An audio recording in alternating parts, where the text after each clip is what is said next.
Friends ரீசெண்டாக பார்த்தீங்கன்னா face serum hair சீரம்லாம் ரொம்ப ட்ரெண்டிங்காக இருக்குது. சரி நாமளும் வாங்கி பார்க்கலங்கிறதுக்காக தான் வாங்கினேன். இது பார்த்தீங்கன்னா லாக்மியில் இருக்கிற ஒரு ஃபேஸ் சீரம் ப்ராடக்ட் தான் வாங்கினேன். இதோட ப்ரைஸ் என்னங்கிறதையும் உங்களுக்கு இங்கே காமிக்கிற பாருங்களேன். 325 ருபீஸ்க்கு இருக்குது. இது ஒரு சின்ன பாட்டில் தான். ஃபஸ்ட்டு வாங்கலாம்ங்கிறதுக்காக ஒரு சின்ன பாட்டில் வாங்கினேன். யோர் டோன் பட் பெட்டர்னு. ஸோ இது என்னன்னு பார்த்தீங்கன்னா நீங்கள் ஃபஸ்ட் டைம் யூஸ் பண்ணுற மாதிரி இருந்துச்சுன்னு வச்சுக்கோங்களேன். இது எப்படி இருக்குங்கிறது ஃபஸ்ட்டு ஓப்பன் பண்ணி காமிச்சிடுறேன். ரொம்ப அழகாக க்யூட்டாக இருந்துச்சு இந்த பாட்டில் க்யூட்டாக இருந்தது ஃப்ரெண்ட்ஸ். பட் இதான இது என் ஃபேஸ்க்கு செட் ஆகலை. ஏன்னா இதில் இருக்கிற ஒரு சில கெமிக்கல் ப்ராடக்ட்ஸ் வந்து ஒரு சிலருக்கா செட் ஆகும், ஒரு சிலருக்கு செட் ஆகாது. ஸோ அதனால் எப்பயுமே இந்த மாதிரி ஃபேஸ் சீரம் யூஸ் பண்ணும்போது இது சொல்லும் போதே ஸ்லிப் ஆகுது.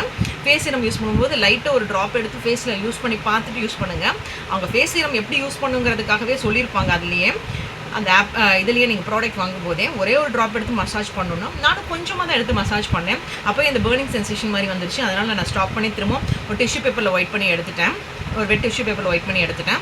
ஸோ இந்த மாதிரி ஃபேஸ் சீரம்லாம் வாங்கும்போது லைட்டாக யூஸ் பண்ணி பார்த்துட்டு வாங்குங்களேன். இது ஒரு அவேர்னஸ்க்காக நான் உங்களுக்கு கொடுக்குற வீடியோன்னு வச்சுக்கோங்க. தேங்க்யூ.